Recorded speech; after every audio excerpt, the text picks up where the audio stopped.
राजा दशरथ ने आज राज दरबार में बैठे हुए शीशा देखा है। आज लगा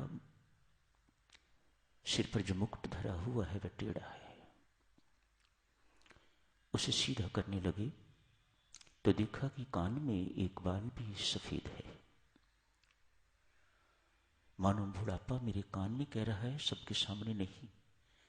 बूढ़ा हो गया है तो दशरथ कुछ आगे का सोच।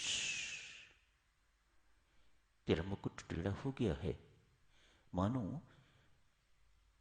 अब ये मुकुट किसी और सिर पर जाना चाहिए। कैसी सुनहरी सोच है राजा की। मुख तो हम भी रोज देखते हैं, लेकिन उसे भविष्य की चिंता मन में आ गई है कि मुझे इस वक्त अपना को भविष्य बनाना चाहिए। मुझे अपनी कुछ सोच विचार करनी चाहिए। जीवन की घटनाएं बदल गई। इतनी सी बात से घटनाक्रम बदल गया। सब कुछ ठीक चल रहा था, लेकिन आज शीशे ने दो चीजें दिखा दी।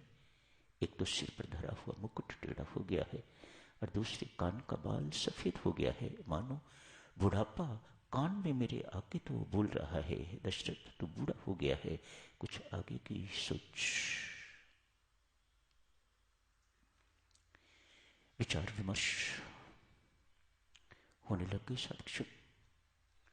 आज ये सब कुछ अपने पड़ा है। थोड़ा पीछे चलते हैं। चूंकि राजा दशरथ के घर कोई पुत्र नहीं था, महारानी कुशल्या भी थी, सुमित्रा भी थी, अतएव तीसरे विवाह का सोचा गया। राजा दशरथ वृद्धावस्था में, विवाह योग्य अवस्था नहीं, ऐसी अवस्था में तीसरा विवाह करने जा रहे हैं पुत्र प्राप्ति के लिए। राजा कैकेयी के पास प्रस्ताव गया। आयु का बहुत अंतर है। कैकेयी बहुत छोटी है आयु में, राजा दशरथ आयु में बहुत बड़े हैं। कोई माता पिता इस आयु में एक वृद्ध के हाथ अपनी पुत्री को नहीं देना चाहेगा। अतएव मेरी पुत्री का भविष्य सुरक्षित रहे। अनेक रामायणों में साधुक्षण वर्णन आता है इस बात का। मेरी पुत्री का भविष्य सुरक्षित रहे। राजा दशरथ से उसी वक्त वायदा लिया है, मेरी पुत्री के गर्भ से जो संतान पैदा होगी वह राज्य की उत्तराधिकारी होगी। राजा दशरथ को हाँ करनी पड़ी। उसी वक्त हाँ कर दी। इस सत्य को कैकेयी के पिताश्री जानते हैं, कैकेयी जानती है। इस सत्य को कैकेयी को अपनी गोद में पालने वाली मंथरा भी जानती है। नन्ही कैकेयी को मंथरा ने अपनी गोदी में पाला है। इसे आया कहा जाता है, दूसरी मां कहा जाता है, फर्स्ट मदर जिसे कहा जाता है। मंथरा ने उसे पाला है, अतएव कैकेयी के प्रति वात्सल्य है उसका, बहुत प्रेम है। जिसे अपने हाथों से पाला हो साधुक्षणों, वह कितना भी बड़ा क्यों न बन जाए, लेकिन उस पालने वाली के लिए या पालने वाले के लिए वह नन्हा ही रहता है, छोटू बेबी काका। घर का मालिक बनने जाना है वह तो बेचारा वैसे का वैसे ही रहेगा। आया तो वैसे की वैसी ही रहेगी। इसने कभी मालकिन नहीं बनना, लेकिन वह तो मालकिन बनने जा रही है। मंथरा का बहुत स्नेह है कैकेयी के प्रति। दहेज में साथी आई है।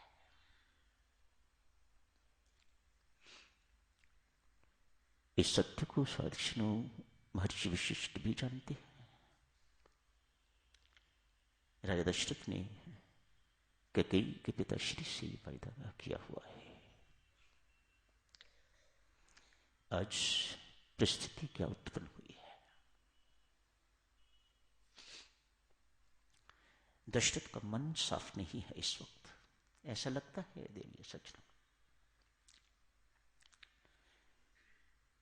मैं तो बहुत छोटा हूं, छोटा मुंह है, ऐसी बातें कर नहीं सकता।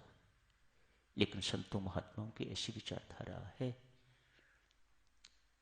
जिन्होंने रामायण जी का विश्लेषण किया है, उनकी विचारधारा इस प्रकार की है। अंतर्बंध है उसके मन में, मन साफ नहीं है इस वक्त। भरत ननिहाल में है। ऐसी क्या इमरजेंसी है कि कल ही राज्याभिषेक हो? माह ठीक है, चैत्र मास चुना है, बहुत अच्छी बात है, लेकिन ऐसी इमरजेंसी क्या है कि कल ही राज्याभिषेक किया जाए? भरत वह नहीं है। कैकेयी को साथ नहीं लिया गया, मंथरा को साथ नहीं लिया गया, दोनों को सूचना नहीं है, और कल राज्याभिषेक होने जा रहा है। तैयारियां शुरू हो गई हैं, भव्य तैयारियां शुरू हो गई हैं, लेकिन कैकेयी को साथ नहीं लिया गया, और ना ही मंथरा को इस बात का बोध है। मंथरा इस बात से बहुत चिढ़ गई। ये क्या बात है? कहीं राजा दशरथ के मन में ये बात बहुत स्पष्ट दिखाई देती है। साधकजनों, राजा दशरथ इस अवसर का लाभ लेना चाहते हैं, उन्हें शक है। एक और मेरा वायदा है कि कैकेयी की कोख से जन्मा हुआ पुत्र राज्य का उत्तराधिकारी होगा। दूसरी ओर कुशल्या के यहां ज्येष्ठ पुत्र पैदा हुआ है। दूसरी परंपरा यह है कि इस राज्य का उत्तराधिकारी ज्येष्ठ पुत्र ही होगा। राम मुझे ही स्वीकार्य नहीं है, सारी प्रजा को स्वीकार्य है। इस वक्त वे ये भी सोच रहा है कि तीनों माताओं को भी, मंत्रियों को, पंचों को, अभी आपने पढ़ा है, सबको स्वीकार्य है। हर प्रकार से राम योग्य है। लेकिन दूसरी ओर मैंने वायदा किया हुआ है कैकेयी के पिताश्री के साथ कि कैकेयी की कोख से जो संतान जन्मेगी वह मेरे राज्य की उत्तराधिकारी होगी। राजा दशरथ इसलिए फटाफट जल्दी में है, ये सब कुछ तत्काल होना चाहिए, कहीं कोई समस्या ना खड़ी हो जाए। संत महात्मा यहां फरमाते हैं, साधकजनों, हम सबको समझाते हैं, ये सत्य नहीं है, ये राजा दशरथ की सोच ठीक नहीं है। और जहां सत्य को आच्छादित कर दिया जाता है, छत्त को पीछे डाल दिया जाता है, वहां मंगल नहीं हो सकता, वहां अमंगल होके रहेगा। राजा दशरथ की भी सत्य नहीं है।